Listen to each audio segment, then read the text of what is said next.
Panibagong hinihinalang Chinese spy, timbog na naman po mga kaistorya. Iba ito kaysa doon sa nahuli sa Metro Manila. Ang ginagawa po nitong hinihinalang Chinese spy na ito doon sa Palawan ay binivideohan umano yung barko ng Coast Guard natin at hindi pa nakontento, umakyat pa ng puno, nagkabit po ng CCTV na walang pahintulot at yung CCTV ay nakaharap po sa karagatan. Mabuti na lamang na alerto ang mga residente, nagsumbong sa mga autoridad doon sa Palawan, ayon nahuli ang walang hiya mga kaistorya.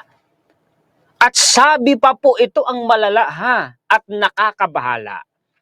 Ang sabi ng autoridad natin, ang sabi po ng National Security Council, asahan na umano natin na mas marami pang mga Chinese spy ang mahuhuli.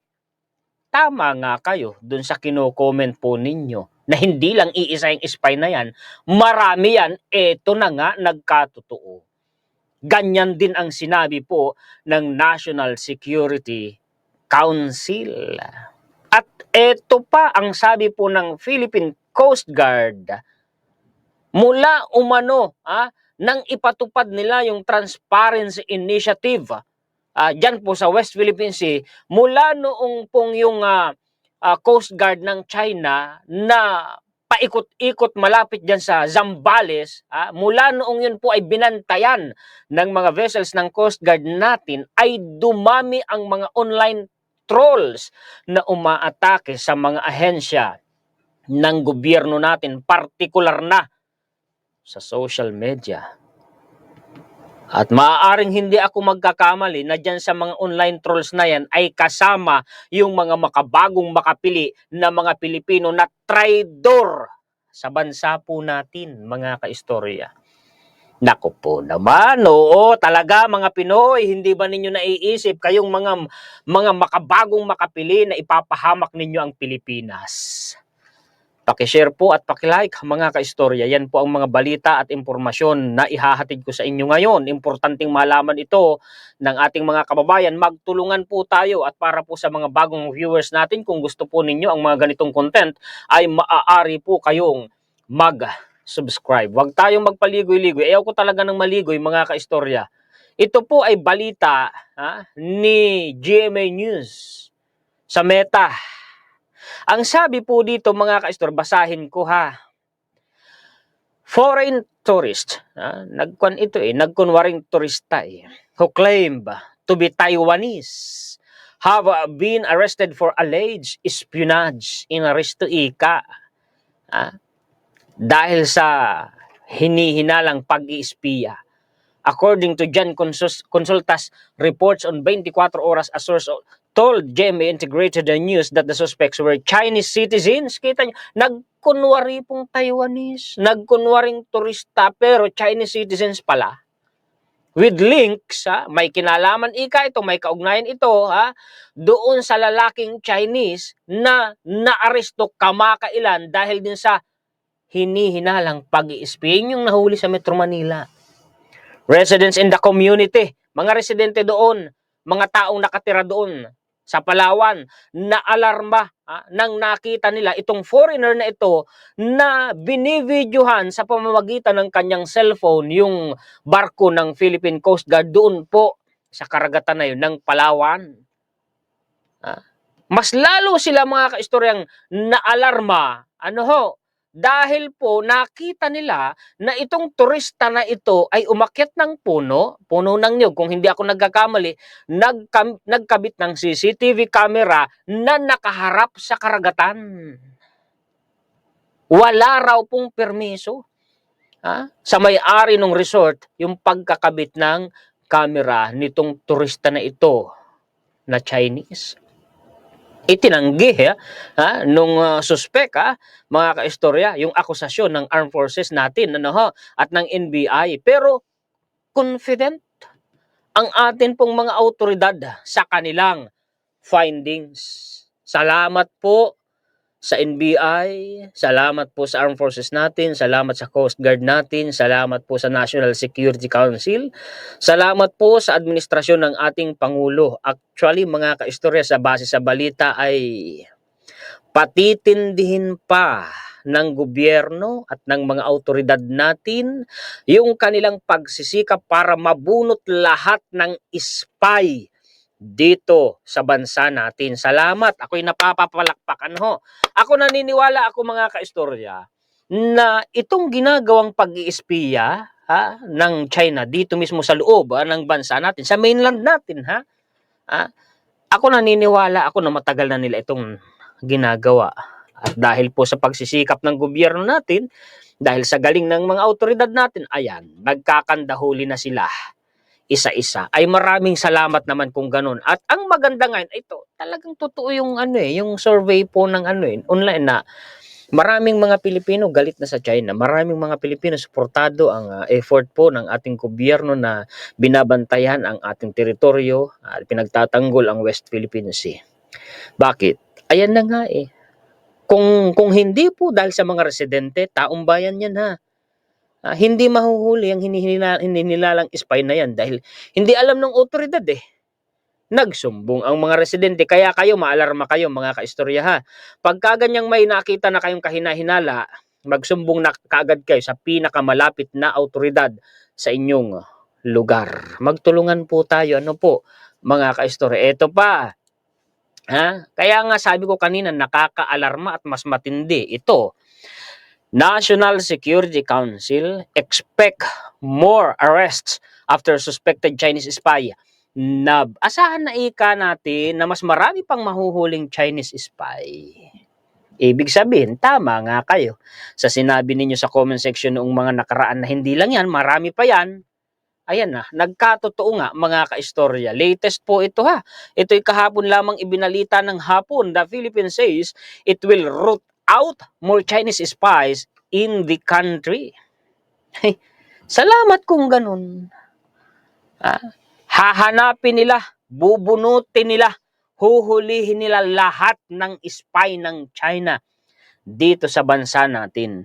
The statement was made by top security officials following the arrest of a Chinese national who had surveyed sensitive facilities. Salamat naman sa atin pong mga autoridad. Ito nga sa YouTube nandyan nga sa Secretary Gibo, nandyan ang Security Council, ang National Security Council. Di ba? Totoo, National Security Council expect more arrests after suspected Chinese spy. Di ba? Ang galing ito pa. Ito may mga detalye kaya babasahin ko sa inyo. National Security expects arresting more Chinese spies after 2 nab in Palawan. Basahin natin. What I can say right now is there will be more arrests, including those connected to the incident in Palawan, as we have ramped up our counterintelligence effort. Ay salamat, pinatindi pa nila yung kanilang counterintelligence efforts, These arrests follow the capture of Chinese national Ding Yuan King and 2 Filipinos earlier this month for allegedly spying on military sites sa Maynila po ito. Malaya suggested the new arrest could be linked to Deng. Maaari ikang may kaugnayan din ito kay Deng o doon sa ginagawa ni Deng, itong nahuli na ito sa Palawan, noting that evidence from the suspects' devices points to a coordinated effort. Tingnan ninyo. We are slowly unraveling the conspiracy of foreign actors conducting espionage in the Philippines. Salamat Local reports suggest that the 2 detained Chinese nationals had posed as Taiwanese tourists and filmed a Philippine Coast Guard ship. So, yun na nga. Hindi ko na ulitin para hindi po nakaka-boring ito. Tingnan ninyo ito. Palawan is a key area for the Philippine military. Sinusurveillance nila ang Palawan. Key area daw po yan para sa Philippine military, which uses it for resupply missions to Ayungin Shoal, a disputed location in the South China Sea. Nandun yung BRP yung nasa Second Tomas Shoal. They will have their day in court. Dapat talaga ikulong po ninyo yan. Ikulong ninyo yan dito sa Pilipinas. Usigin ninyo sa korte, ikulong ninyo dito sa Pilipinas. Unfair naman kung i-deport yan. Tapos nananawagan ang China na protektahan daw. yung karapatan ng mga hinihinalang Chinese spy na yun, nag-espiya na dito sa Pilipinas. Ganyan, masyado naman, napaka-demanding naman yata. Di ba mga ka-istorya? Sa kanila kaya gawin yan. And we will prove to the public that we have a solid case. Kita nyo, sigurado ang mga autoridad natin, mga ka-istorya, assuring the public that all those arrested, including Deng, will face legal proceedings. Salamat ho. Salamat. Kung ganun. Salamat kung ganun. Tingnan nyo yung sabi ng Chinese Embassy, has called for caution, urging the Philippine government to refrain from groundless speculation. Groundless? Walang basihan? Nahuli na nga? At pati yung mga gadgets na ginagamit sa pag-surveillance, nakumpiska pa? Anong sasabing baseless? Diba? Former Senior Associate Justice Antonio Carpio also called for the update, yung espionage law daw i-update. Dapat nga siguro i-update, palakasin pa, lagyan pa ng pangil. National Security Advisor Eduardo Año urged lawmakers to prioritize updating the 1941 Espionage Act sa atin pong mga mambabatas. Bagong trabaho po ito, nananawagan ang mga autoridad natin. Sana po itutukan po ninyo alang-alang sa kaligtasan at seguridad ng bansa po natin. Warning that threats to national security from foreign actors continue to evolve. Tuloy-tuloy naman talagang pag-espiya sa atin. Palagay ko yung China din. Palagay ko noon pa yung China. Nag-i-espiya na sa atin. The arrest of these individuals is a stark reminder of the persistent threats posed by foreign actors. Foreign actors na tinutukoy dyan. China seeking to compromise our national security.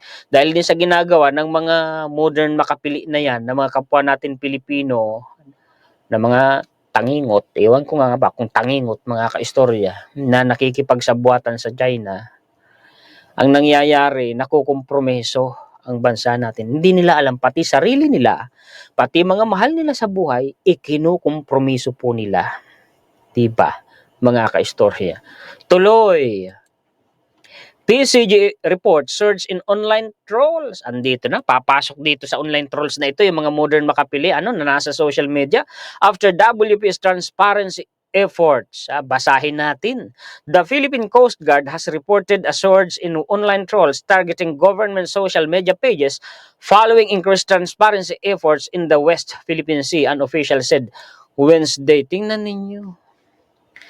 Mga pages po ng government agency natin ang tinatarget nitong mga nitong mga online trolls na ito.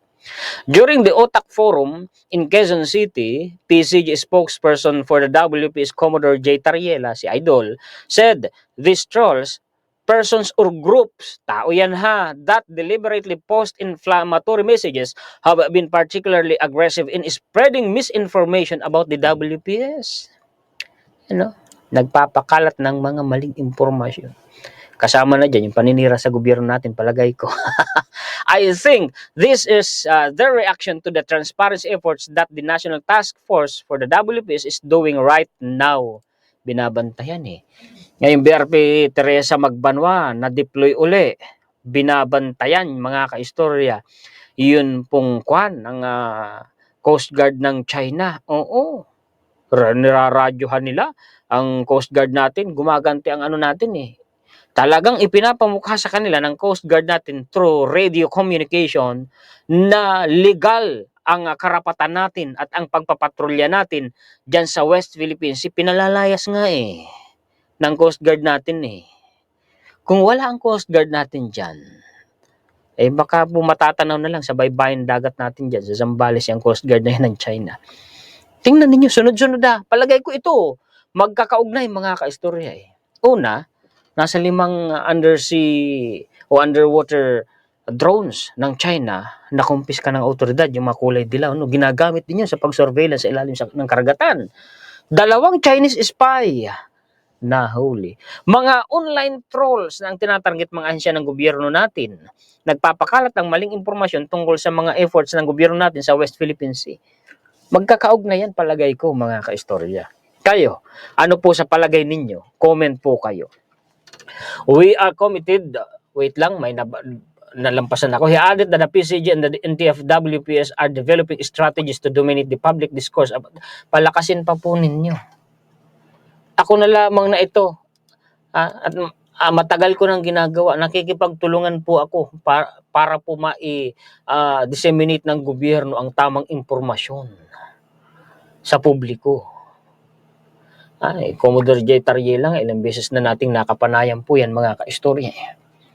Willing ako makipag-cooperate sa mga efforts pa po na gagawin ng ating gobyerno.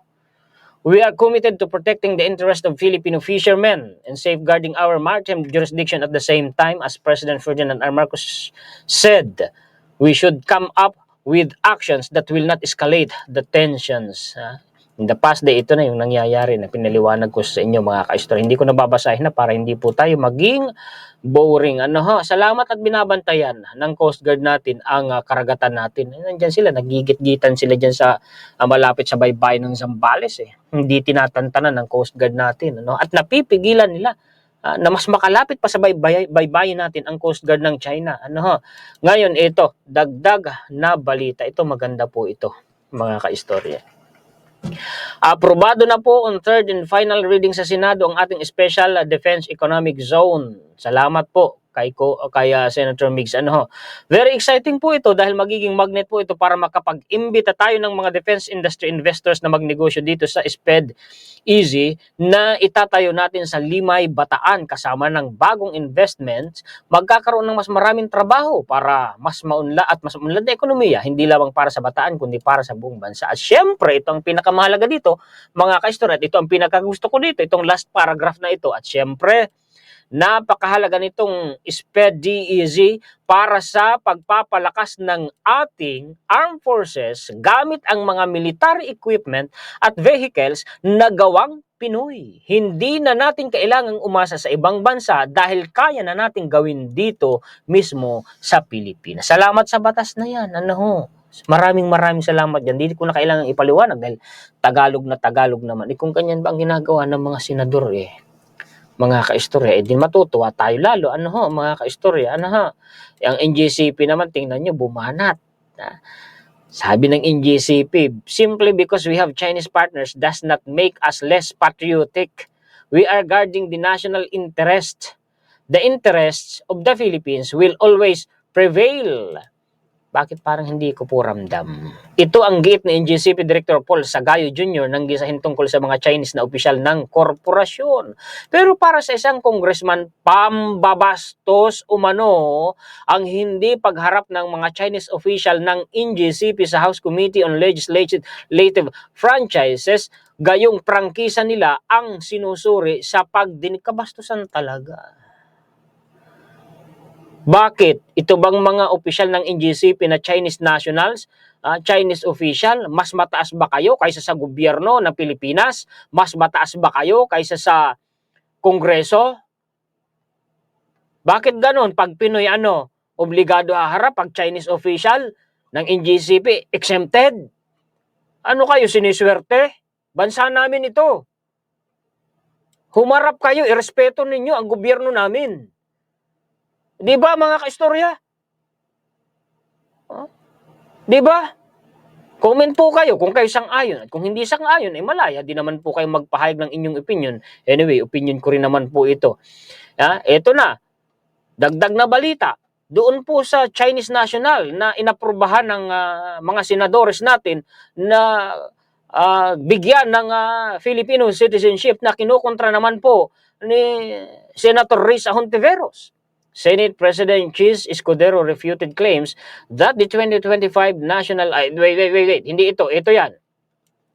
Li Duanwang, ang Chinese national na nag-a-apply bilang Filipino citizen, is also known as Mark Ong.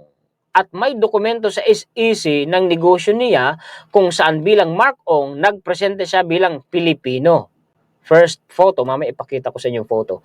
You cannot be a Filipino citizen while applying to be one. Both facts cannot be true at the same time. This clear lie already suggests bad faith on the part of the applicant. Paano tayo nakakasiguro na iisa si Li Duanwang at Mark Ong? Magkapareho po ang signature nila. Second photo. Ang dapat sa kanya, imbestigahan, imbis na payagang maging Pilipino. Sabi naman ni Senate President Jesus Escudero, malaya si Senator Risa Hontiveros na imbestigahan ito. Imbestigahan nga po ninyo para malaman natin ang totoo. Ano po, ah, ako kabado, basta Chinese national, kabado na ako mga kaistorya eh. Mahirap na. Dinipensahan naman ng mga senadores yung pagpayag nila na garantiyahan o bigyan ng Filipino citizenship itong Chinese na ito. Ayan po yan eh. Sa photo na yan. 3 of the 19 senators who had voted to grant Filipino citizenship to a Chinese businessman on Wednesday defended their position over the strong objection of Senator Risa Hontiveros, the sole opponent. Kaisa-isa lang na kumontra si Senator Risa eh. Si Senator J.V. Ejercito, Sherwin Gatchalian. Sila ba? Tandaan nyo na mga kaistorya. Sabi naman po mga kasi sa balita ay ang kwan daw po, ang soldier natin ay hands off dyan. Tandaan ninyo ito na ibinalita ko sa inyo ito ha. At tandaan din po ninyo mga kaistorya na ito ay kinontra ni Senator Risa Hontiveros ha. Mga kaistorya. Kasi pag nagka-problema na balang araw, bubuksan uli natin ang usapin. Ano ho, mga kaistorya. Tuloy. Ito pa, dagdag na balita. Itong ayaw tantanan na GAA, 2025 GAA. Senate President Jesus Escudero refuted claims that the 2025 national budget signed by President Bongbong Marcos did not contain any blank items. Escudero clarified that the enrolled bill that he signed along with the House Speaker and the Secretaries General of both chambers was complete. Yan nga sinasabi ko, hindi naman yan lulusot sa Kongreso at saka sa Senado. Kung may blank items yan, bawal yun. Bawal yun. Si Senate President na po ang may sabi. Ewan ko ba? Mga Pinoy kasi. Sabi ko, matuto din po kayong ano. Alam niyo yung may mga alam talaga sa issue na yan? Ginagawa nilang tanga. Ginagawa nilang uto-uto. Sinusubukan lang bulahin na may blank items dyan. Ang mabubula lang dyan yung mga walang alam eh. Yan po ang mga balita at impormasyon na maibabahagi ko sa inyo ngayon. Paki-share po at paki-like. Sa mga nagustuhan po ang content natin na bagong viewers natin ay maaari po kayong mag-subscribe at iyon ay ikaliligaya ng puso ng inyong lingkod. Shoutout po sa lahat ng mga solid kaistorya natin sa buong mundo. Mabuhay po kayong lahat. Maraming salamat sa lagi ninyong pag-abang. Walang sawang pagsuporta, pagla-like, pag-share, panunood at pakikinig sa mga contents ng inyong kaistorya. Muli, nagpapasalamat tayo higit sa lahat sa atin pong Panginoon. Ako po si Juan Historiador, ang tagakwento ng totoong istorya ng kasaysayan na nagmamalasakit sa kapwa ko Pilipino at nagmamahal sa bayang ito ang bansa na Pilipinas.